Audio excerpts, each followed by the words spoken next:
Hello, everyone. Yet once again, it's another day of fresh grace and mercy. This is the Guilt, Grace, Gratitude podcast, sponsored by Logos Bible Software, where we bridge the gap to Reformed Christian theology for your listening pleasure. Today, we're doing an exciting book club episode. This book is published by Baker Academic, and it's in our show notes. It's called Redeeming Vision, a Christian Guide to Looking at and Learning from Art. It's from Elissa Yukiko Weichbrodt.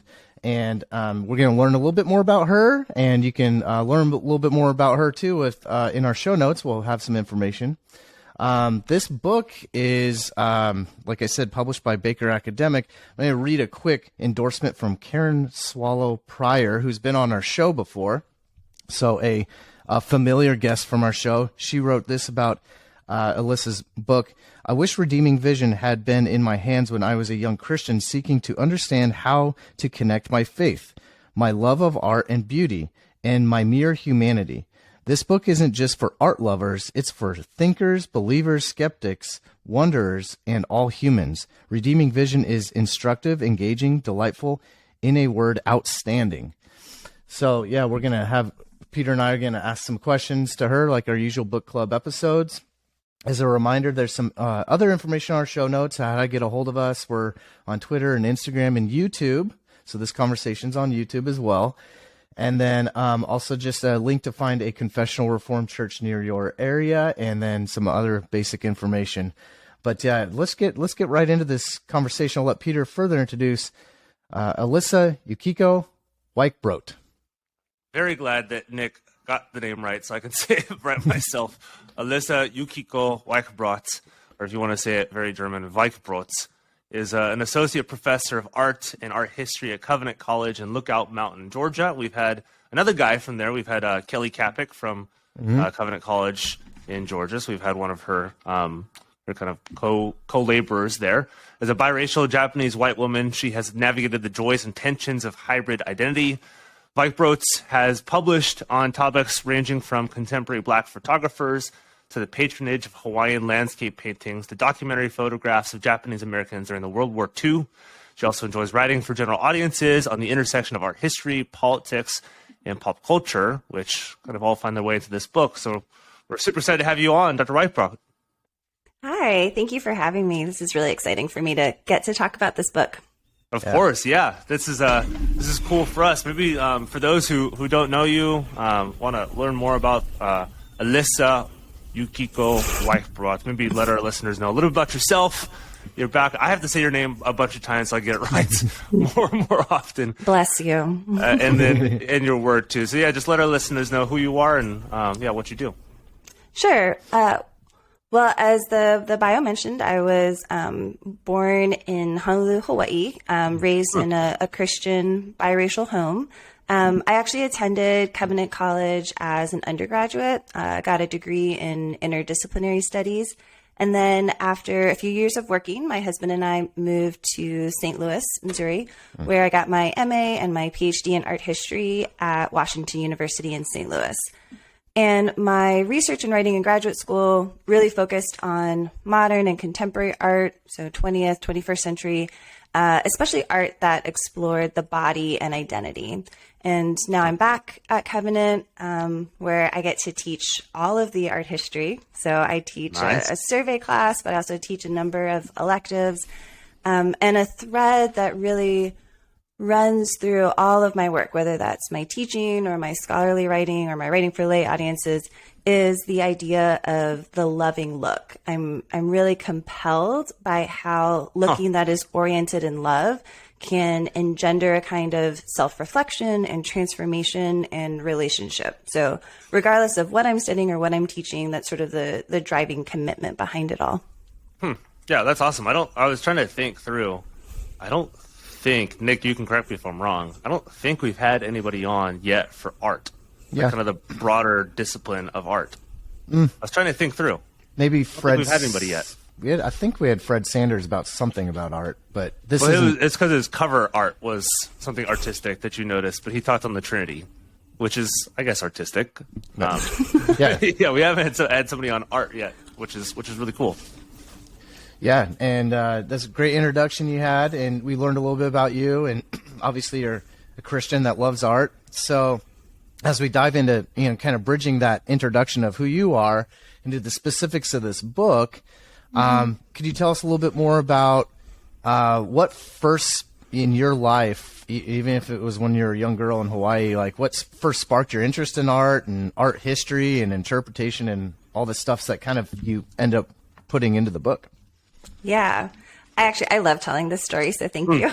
Yeah. I loved art. I loved drawing from when I was a little girl. I just always was drawing. I loved getting books that taught you how to draw horses or flowers or people or, something like that. But even as a young girl, growing up in a non-denominational, more fundamentalist church, I had this sense that art wasn't what the quote unquote best Christians committed their lives to, right? Like the best Christians were the ones who were in full-time ministry and had sort of wholly given their lives over to God.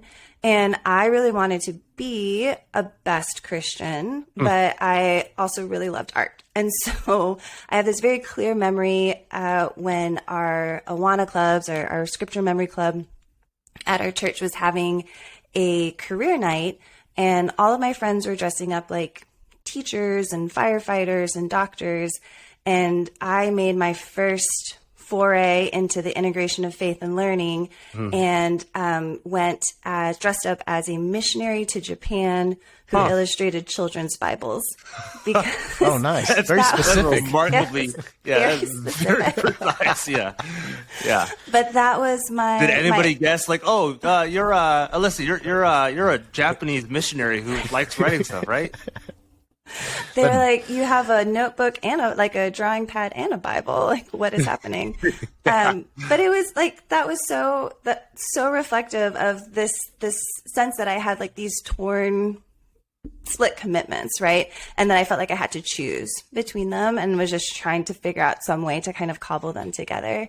But thankfully, by the time I was in high school, there had been a significant shift in my church. We had been introduced to Reformed theology, to the notion that the whole world belongs to God and that exploring and making within it can all be a sacred calling.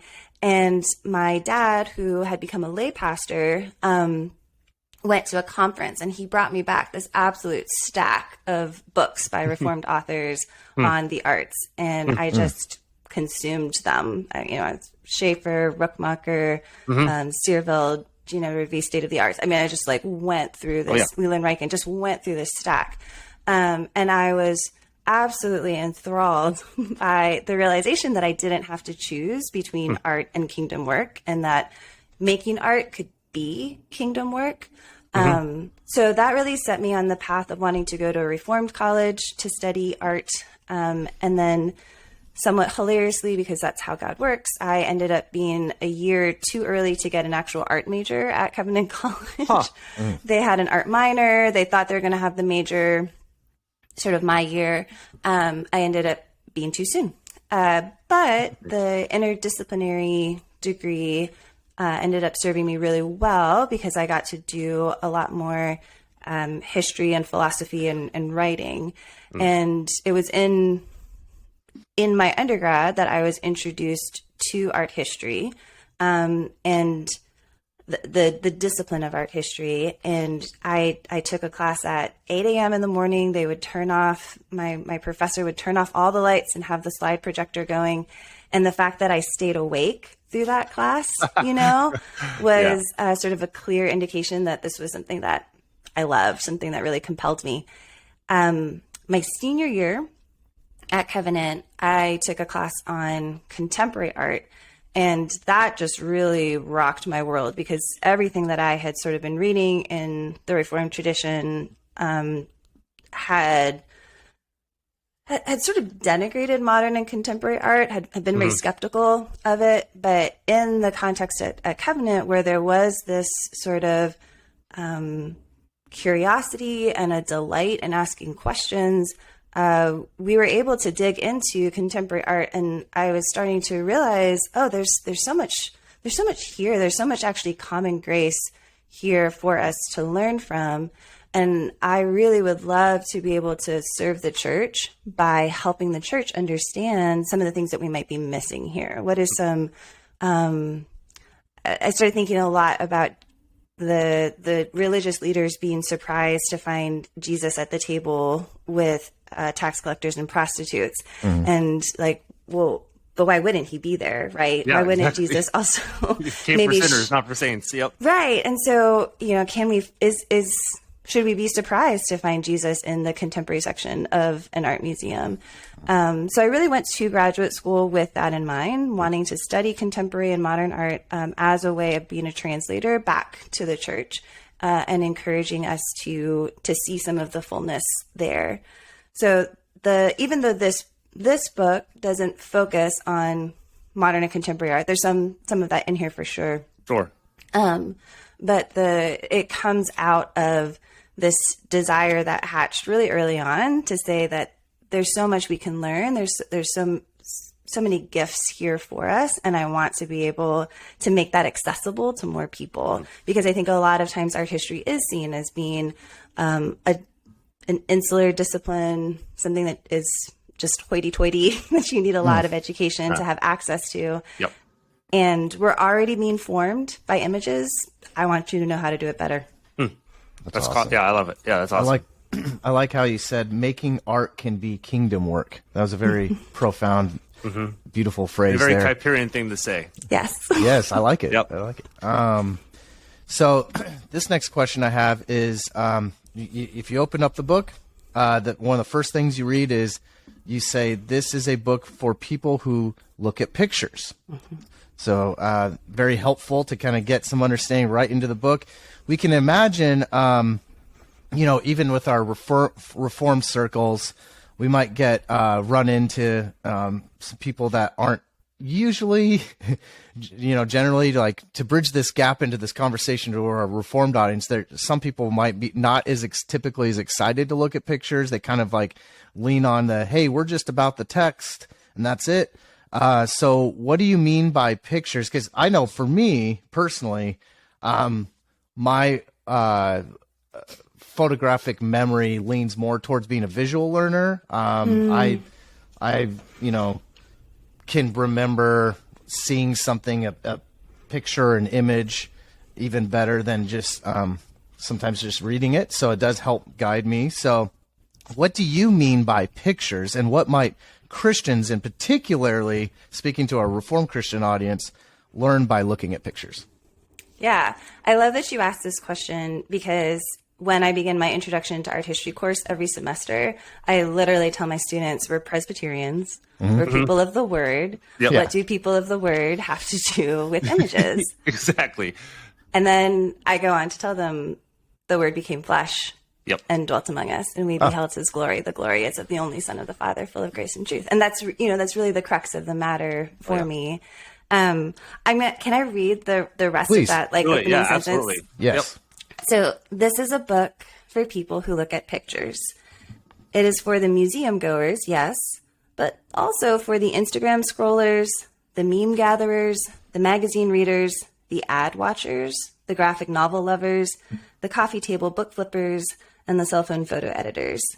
Even more specifically, if you are someone who claims the name of Jesus and also looks at artworks or images, this book is for you. So it's really important to me that I'm writing for people who are in a visual world. Reformed people might not think that looking at images is important, but they're actually already doing it. Yep. Because even if you never step into an art museum, you're surrounded by images of the news, advertisements, social media, so on. And we're already being formed by those pictures. So this book, Redeeming Vision, is a call for attentiveness, not just to high art, but also to all of the images and cultural objects that we already see. And so that's why I talk about paintings, I talk about sculptures, but I also talk about documentary photography. I talk about a domestic quilt. I talk about a Revolutionary War era propaganda poster and things like that. Because if we say that looking at images don't matter, then we're ignoring a huge way that we are already being catechized. And so particularly in chapter 2 of Redeeming Vision, I explain how we all carry around a visual archive of images that we've seen previously. And those images are how we make sense of new things that we see, both new images, but also people. And so these images can teach us things like, this is what morality looks like. This is what heroism looks like. This is what beauty looks like. And then they also teach us through contrast. This is what's not acceptable. This is who I can ignore. This is who I can make fun of, things like that. And I specifically used the example of Dorothea Lange's migrant mother photograph, the famous Depression era photograph, to help us recognize how a really familiar image can both draw upon our knowledge of other images of the good mother, like paintings of the Virgin Mary, and then it can shape our understanding of who is the deserving poor and how should we respond to them. And so that in turn is going to have profound effects on our actions. Who do we regard as worthy of our compassion, of our attention, and of our money, right? So I can imagine that some folks will say, well, this kind of proves that images are dangerous and can't be trusted. And so we should just stay away from them altogether. But I really don't think that that is possible to do while still living in this world. And I also think that trying to do so sort of fundamentally thins our commitment to what the incarnation of Jesus means. Like, I think there's theological implications for saying I'm not going to engage with images too. Maybe, before next question, this is kind of bridging into that. And this is interesting for me because I've read, if you've read like Neil Postman's work and Marshall McLuhan, Meeting the Message, a lot of like kind of visual representation stuff where I think a lot of Christians, maybe in general, Reform more particularly, can so react against images where we're just a word and that's all we look at. And so if we see any images, then we can't kind of keep our mind on that because God only gave us the book. God only gave us the Bible. So therefore we can only look at the Bible. Is there like, maybe you can speak on this. I know this is not in your book necessarily, but like the reaction to the picture for a lot of Christians where we can't look at this stuff. That's of the flesh. That's of the body. We have to look at the word because that's what God gave us. He also gave us sacraments, right? So I think that's something, again, I talk to my students about in our intro class right off the bat is that as part of our good creatureliness. I know you guys talked to my colleague Kelly Capex, you know all about creatureliness and finitude. But as part of our good creatureliness, we process the world not just as textual propositions, but through our bodies, right? Jamie Smith, of course, talks about this. I was about to say, James Smith talks a lot about this. This the cultural liturgies. And the material stuff of creation is the means by which God's grace gets a hold of us.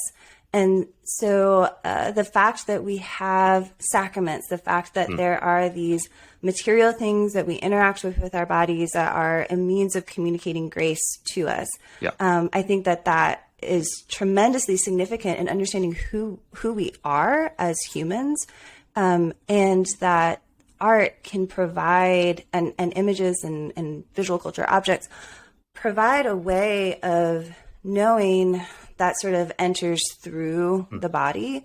And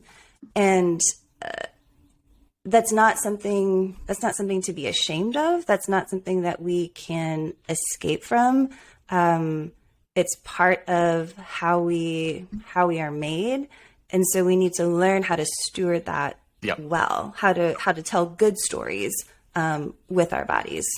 Sure. Yeah. And I think maybe there's something to kind of the purity culture of the 80s and 90s that went away from the body, and the body's kind of bad, and the stuff that God created is bad, which we're kind of seeing a reaction to that right now. Right. On like so uplifting the body that we kind of forget about other things. So I think Reformed and Christian culture then reacts against that reaction, where no, we have to kind of not look at some of these things. So I think this is a really helpful and needed work. Right. Well, and just to add on to that a little bit, I mean, when I teach my contemporary art and theory class, I start by reading to the students from Ezekiel 4 and 5, because that's some weird stuff that's going on in Ezekiel. Ezekiel does things with his body that are very distressing. And that if I could just, describe that to students as if it were a contemporary artist doing performance art, and it would totally be believable. And I mean, I especially love when he cuts his hair and he divides it into thirds and he does all these different things with it, right? Yeah. And God is telling his people to look at this and anticipating that they'll have a sort of visceral revulsion to what Ezekiel is doing. And that's important because that revulsion is supposed to mirror God's abhorrence of their sin. And so disgust, not aesthetic admiration, is the proper response to what they are seeing. Okay. And so I think that that's such a helpful model for us to think about, that there are these other ways of knowing through our body that the Bible provides to us. And we just need to know, again, like where it fits into that narrative arc of creation, fall, redemption, restoration. Yeah. And I think, sorry Nick, for adding some of this stuff, but I think, and I saw some stuff before, I think we tend to start with Genesis 3 with the fall, when we got Genesis 1 and 2 with the goodness of creation. And then the fall comes to mar that goodness of creation, versus starting off with the fall into that, but like you said, creation, fall, redemption, consummation. And what you were saying kind of made me think more about how God created our five senses for a reason. Yeah. And he's the one that originally came up with what our five senses even are. So, so sight is kind of one of those. And so I started thinking about that when you were talking about sacraments too. Yeah. 'Cause we're actually tasting, seeing, listening.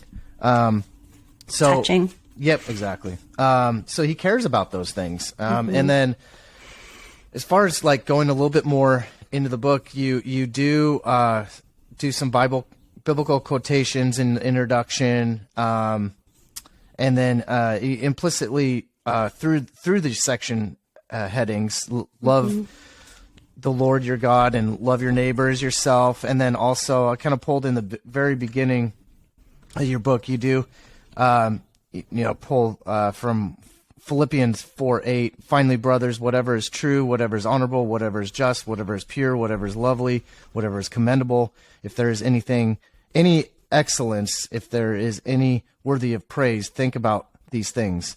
So maybe like biblical context of love your God, love the Lord your God and love your neighbor as yourself. And then maybe the Philippians 4:8, kind of what's the context of that going into your book?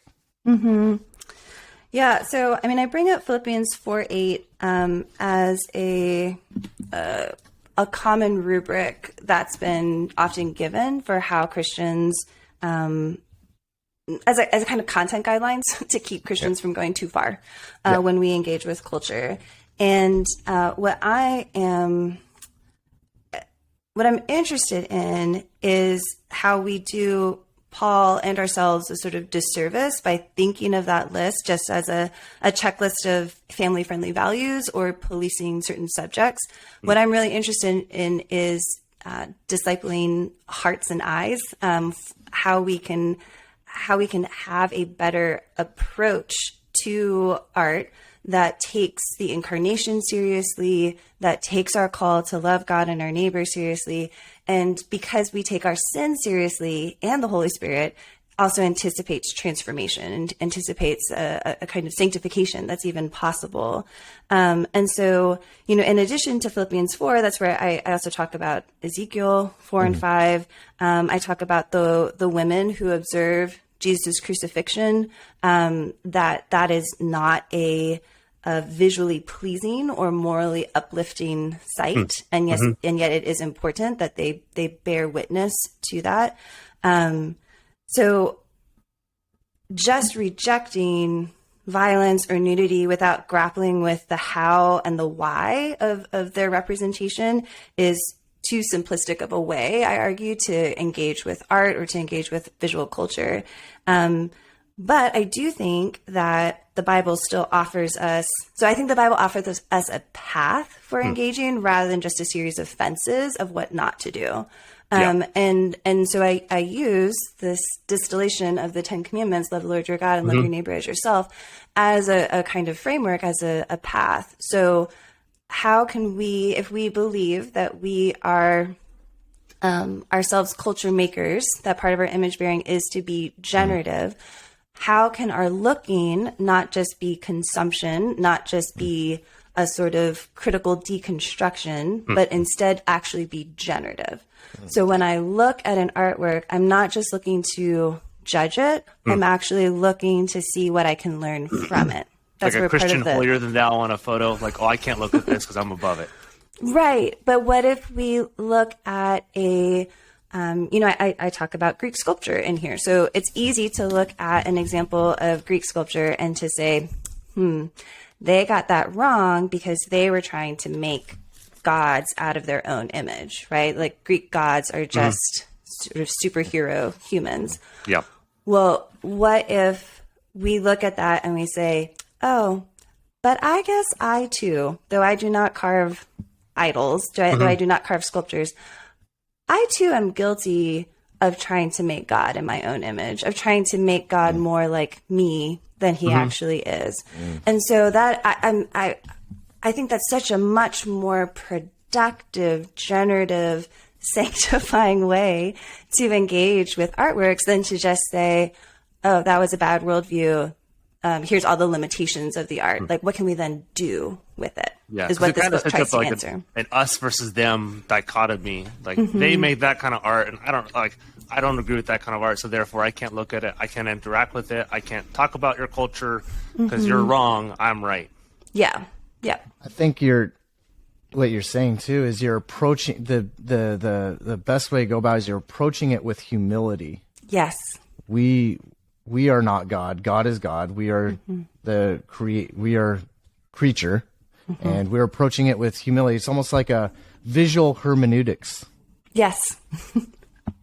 And that's what I try to lay out in the introduction is this visual hermeneutic of redeeming vision. So vision that is embodied, vision that is loving, and vision that anticipates transformation. Yeah, and something, this is pre-recording, and maybe we talked about it already before, because it's interesting for me because my wife got her degree in ceramics, so she like a very kind of visual textile degree and program.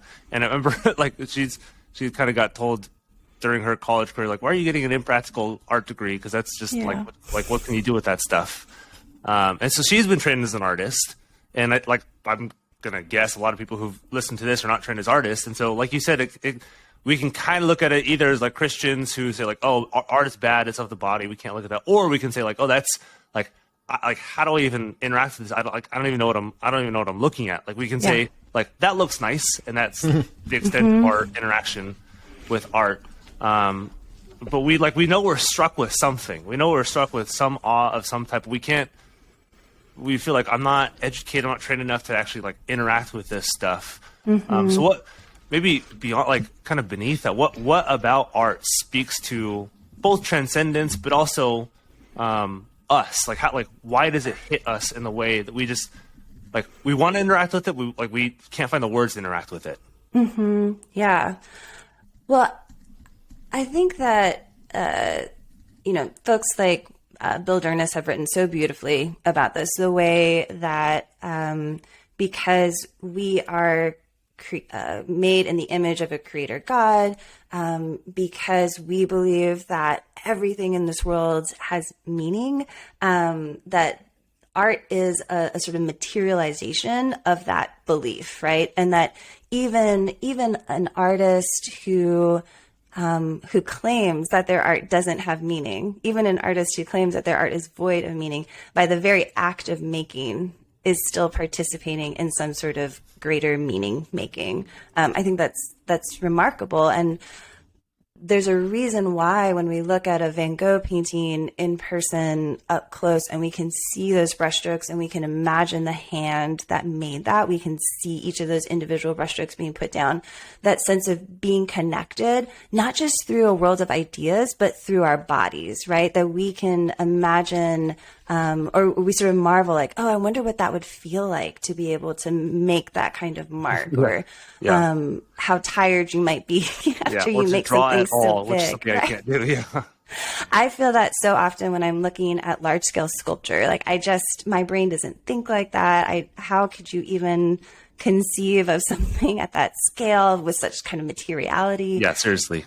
And then certainly with architecture too. I'm just like, I don't even know. Anything beyond stick figures just like amazes me and blows my mind. So I think that sort of deep, almost intuitive sense that we have as humans that other people's making matters is such an invitation to us. And that's where I'm frustrated. I'm sad that there have been so few resources available to lay people for how to actually engage with that beyond just a sort of thumbs up, thumbs down. I like it or I don't like it. That's cool. That's not cool. That's right. Generally, when I look at art, how I interact with art. Which is why I'm glad that this book has been written. You can read this. Because I feel like, how can I even interact with this stuff? Because I don't know what's going on. Right. And so all of chapter 1 is a toolbox for looking, where I just walk you through the formal elements of art. So sort of the ingredients that all artists use, the ways that artists put them together. There's a chart to sort of help with your looking, so that you can be looking at pretty much any artwork or piece of visual culture and say, okay, how is color helping to emphasize something in this artwork? How is space being used to make me sort of move around this sculpture? And just providing those really basic, here's how you look at it as a thing. And then chapter 2 goes into how do you ask questions about the images that you carry with you, about your visual archive, and about really that's questions about your embodiment. And then how do you ask questions about the artist's embodiment, the artist's place in time and culture. And then the third chapter is how do you think about the artwork as an object in place, whether it be in an art museum or in its original context, perhaps in a church, in a funerary context, or even on your phones. Like that is also a context in which we engage with images. So the first section of the book is just trying to be so practical and so like, here's how you do it. Because there's great books out there that tell you why you should care, especially in the Reformed tradition, why you should care. But there's really hasn't been anything that says, here's how you actually do it. Here's how you go into an art museum and actually do it. Yeah. I need you to teach me like I'm a 3-year-old because I don't know anything about art. So that's helpful. And that maybe into my next question to bridge it. I think we think of old pieces as art, like that stuff is art back then, but like the contemporary stuff we have now, like maybe it's different. Like we kind of like we separate the categories. Like that stuff has been thought through. It's there's been intention behind that piece, but kind of the propaganda we have today is kind of quick and easy. Like it doesn't do the same stuff to us. But like maybe in your research in your book, like what's not even are they doing the same thing to us, but how like is the stuff that we see today, is that still art? Is propaganda still art? Is the stuff that we like look at today? Because that's not how I think people think. Right. Like, the old stuff is art, but the new stuff is like just contemporary stuff. Yeah, when I was in graduate school, you may have had the experience of talking to somebody who's like a first-year PhD student, and you ask them, what are you interested in? And they can't actually say things in normal English, right? It just comes out like, blah. So I was struggling with that. And my husband started telling people, the stuff in the art museum that you don't like, the stuff that you're not sure, is it actually art? That's what Elissa studies. She studies the art you don't like, which is a pretty good description of what I do. Yeah. Thanks, husband. So I talk, there's a couple of really contemporary works in here. Towards the end of the book, we sort of build up to that. Sure. And including one that I love talking about by the Colombian artist Doris Salcedo. It's an installation, so it's not a painting or a sculpture or a photograph. It is. I only know that because my wife has done it before. The only reason I know that. Well, and this installation is a crack in the museum floor. So it's 2007 in the Tate Modern in London. She installs a crack that runs throughout the entire length of the Great Turbine Hall at the Tate Modern. It starts off like a hairline crack, and then it sort of widens to maybe 1.5 feet at places. You can never see quite how deep it goes, but it's a crack. And there was lots of people who made fun of it. There are lots of people who said this isn't art. She actually titled the crack shibboleth. So for Christians, that should be sort of like setting off some little connections in your head. And she was thinking more about contemporary cultural shibboleths that keep immigrants from being able to ever be sort of fully part of a society, and how the polite veneer of a society might eventually kind of rumble and crack and break. And that's just manifesting fault lines that were there under the surface all along. So I love this crack in the floor because people responded to it in really different ways. And this is what I talk about in the book, is that, some people ignored the crack, and that led to them getting hurt because then you trip and fall. That's true, yeah. And some people despised the crack and said, this is, there's a reviewer who said, looks like a wound that won't heal. He saw it as being this sort of almost psychic disturbance, right? Like this is a reflection on the permanence of the cracks in our society. But most of the people who saw this work in 2007, there's tons of photo evidence of people actually exploring the crack. So doing things in a museum context that you would not normally do, like getting down on their hands and knees and sticking their head into the crack, walking up and down the length of the crack, jumping over the crack, holding hands across the crack, all of these ways that they're interacting with this installation. And, they don't leave with a better knowledge of European immigration politics in 2007, but they leave with this knowledge in their body of, I'm confronted with something that looks like a violent rupture, and I chose to engage it with my whole self instead. And I love that so much because I actually think that is a lot like early Christian and medieval art that was meant to be experienced with the whole body in a church context, that where the materials and the form and how it did something to you really mattered, even more than necessarily what was being represented. And so I think if I can encourage folks to have to show them how the same kinds of questions that we ask about older art really can be applied to contemporary art, it opens up this whole other world of looking and experiencing. That's not to say, of course, that all contemporary art is going to sort of go down in history as being this great contribution. I don't know that the banana with the duct tape on the wall is going to be something that we teach necessarily in art history class in 20 years. But I'm really interested in the art that we look at, the contemporary art that we look at that makes us uncomfortable. Why does it make us uncomfortable? What can we learn for ourselves by being self-reflective about that? Yeah, it's not just brushing off that feeling. It's engaging with that feeling. Can I jump in? I have a question that actually really naturally comes up in my own mind from what you were just saying. This wasn't written down, but is the true quality of art objective but also subjective? When you say the quality of art, you mean sort of like on a 0 to 10 ranking? Like is there a definitive measure of quality where art is objectively good or not? The answer, are you saying? Yeah, it's like it is what it is.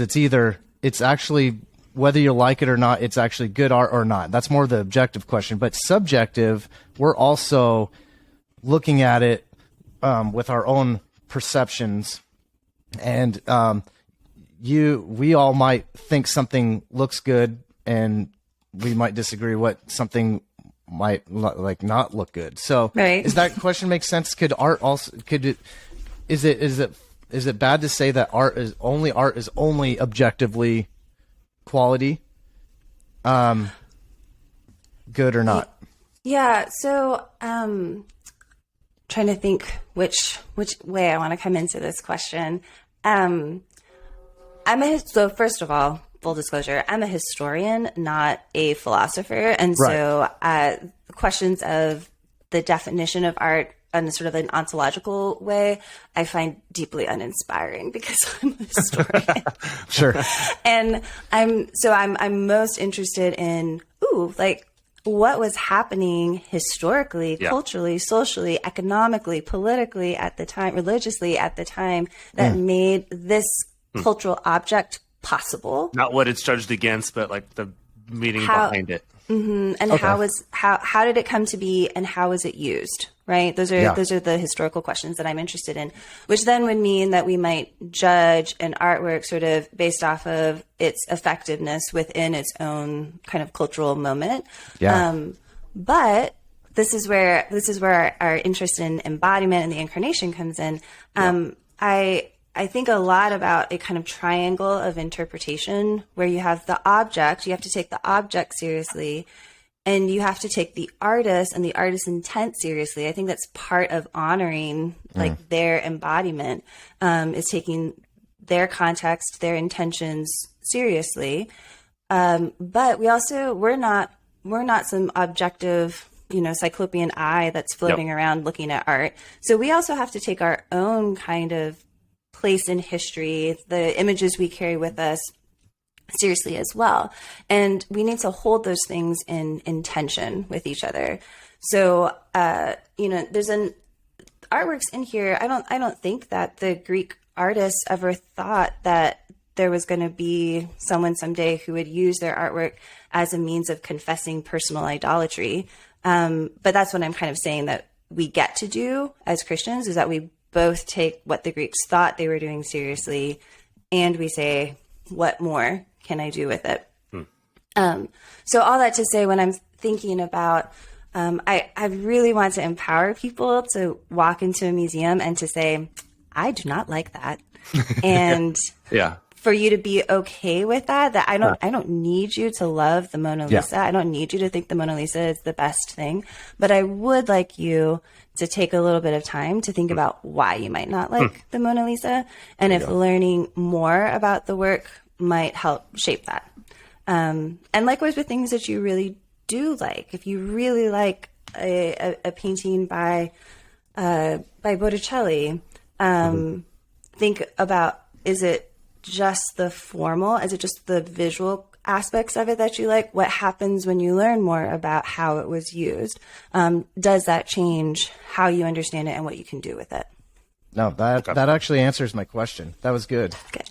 So cool. Yeah. So, and something you keep on referring to, we haven't really defined it or described it, because we've talked about this before recording, and I think Christians a lot of times, rightly or wrongly, and we'll talk about this, but we think of like the transcendent value that a painting has versus what you're saying, maybe not versus, but kind of in tension with like the incarnationalness.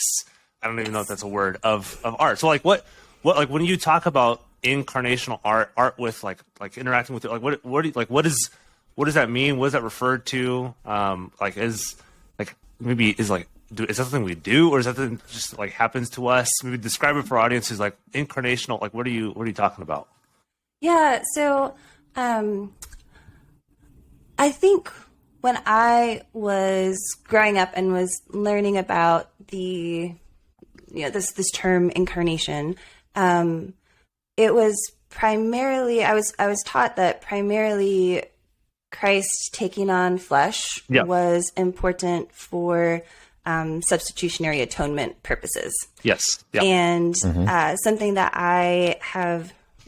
something that's been really transformational for me is sort of thickening my understanding of the incarnation, to think about just how radically and stunningly beautiful it is that God himself enters the world through the womb of a woman, and that all that he experiences, the way that he lives in that body, in time and in culture, with hunger pains and ingrown hairs and all those kinds of things, tempted as we are yet without sin, that gives such dignity to our bodies and our lives. And again, my colleague Kelly Kapic has written so beautifully about how God is not embarrassed by the limitations of our bodies, that he approves.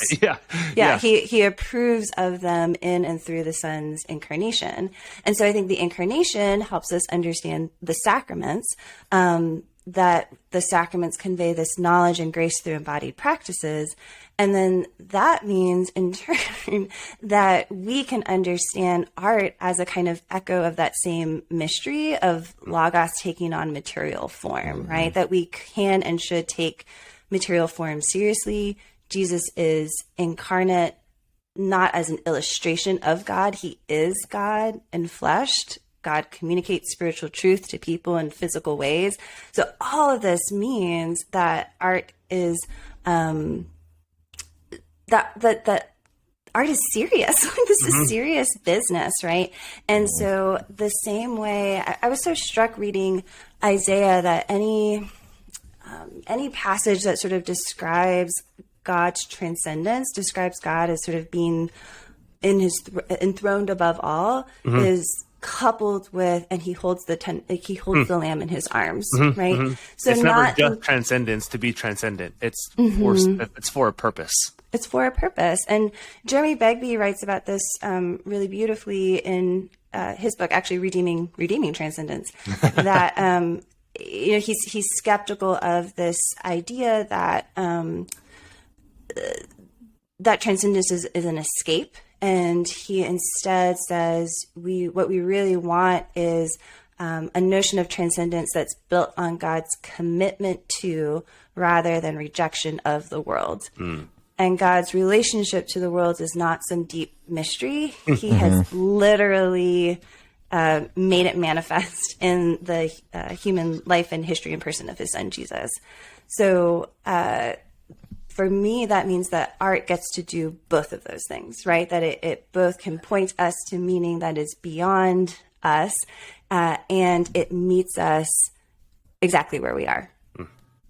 Yeah, maybe, I could be 100% off on this, but I'm wondering too if that's like you can apply that to the artist themselves, where there's like this transcendent thought that they have, or they're living in culture, they're living in like the historical point of time, and with the things that they're dealing with, the culture that they're in, and adversity, whatever it is. But then they can, I guess, quote unquote, incarnate that onto the photo or onto the page or into the sculpture, and to show you like I've manifested the thing that I've been thinking about, that I've been dealing with, and like here's the thing you can say infleshed that I've been thinking about, that I've been dealing with.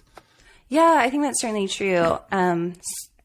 Particularly for artists from the modern period, because earlier artists, most often their work would be made by commission, would be dictated in some way, and so it would be wrong to look at even something like Michelangelo's Sistine Chapel ceiling and to see that as being a unmediated externalization of things that he's thinking about, when actually it is the result of a conversation that he's having with theological advisors, with the Pope, with other.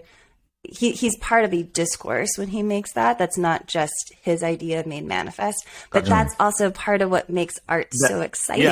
Yeah. You can learn some of these background things. Yeah, and that art is a result of dialogue rather than just navel gazing. Right. Okay. True. That makes sense. Yeah, that betrays how little I know about anything past the 19th century in art. But that's really, I think it's really helpful for people to hear that and to learn some of these things too. Yeah, and before my last question, one little statement takeaway to what we're talking about, and hopefully it's kind of on topic, but I was just kind of, as we're talking, I was thinking about how the word is a stumbling block, but for us believers, Christ is our cornerstone. And both typological from the Old Testament, but also right now, he's literally in human body form right now, as he's ruling and reigning as our mediator. So I think about we're talking about like, him in human form. He is our actual chief cornerstone. So I was just thinking about how that is. And he's still human. Like I've asked questions Yes. before of other people. I guess Right now. broadly evangelical, is Jesus a human person now? And almost to a person, they say no. He's a spirit. He's not actually still human flesh. Which I wonder if that kind of plays into how we view our bodies, how we view physical stuff. That our Savior is not a human anymore, and so therefore, what good is the human body? He's still flesh and bone up in heaven. Yeah. Hearing our prayers, interceding, and so I don't know. And with a scar, with scars. Yeah, he's still got the hole in his hand. He's still got the scars. Yeah, it's I think that's instructive for how we look at the physical world. Yeah. Yes. Yeah. So, so this is my last question. Part 3 of your book guides us through through art and how it engages us, going back to loving our neighbor, and through sharing our space. This might be a little redundant, so I apologize, but the complexity of life, lament, and more. And, through Scripture, God talks to us through these things, guides us through lament and the complexities of life, and he gives us a lot of answers to life. How might experiencing a piece of art from culture foreign to us engage with those who we might think are different from us? Yeah, this is such a driving piece of what I try to do. What I try to model in the book is that we can approach unfamiliar artworks as you can think of it as both mirrors and windows. So a wooden sculpture portrait of a Cuba king from the 18th century can be a window. It can be a point of access into another culture that's going to be unfamiliar to us, right? So he's on the cover in the top corner. That just this little wooden sculpture with sort of exaggerated facial features. And he has a drum in front of him, really stylized, really abstracted. And when we look at it, if we're expecting certain things out of a portrait, we might look at this and say, this is not a portrait. This is some sort of general, I don't know, like picture of the idea of a king. And what we can learn if we dig into this object, into this culture a little more, is that this is actually a portrait. It is a representation of a specific king. And there's reasons for why we can know that. But it's a representation of his symbolic body rather than his actual physical body. And that in turn, so that is a window, right? It lets us see into something that we might not otherwise know about or even be interested in. But it can also be a mirror for us because it can help us see what some of our invisible cultural assumptions might be about portraiture, about what power looks like, about what individuality looks like. And this kind of arresting self-reflection can lead to humility and curiosity about artworks, but hopefully we also transfer those same postures to people when we engage across difference with them as well.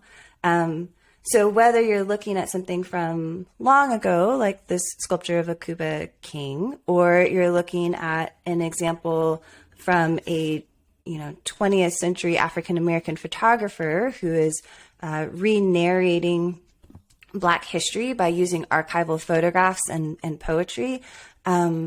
These artworks can provide entry points for us and entry points that are sort of through our body, that where we might not be, I can almost guarantee that if I read about something in a book without pictures, I would not be as compelled or curious as when there is something that almost ignites the whole self with curiosity. And that's what I hope art can do for us.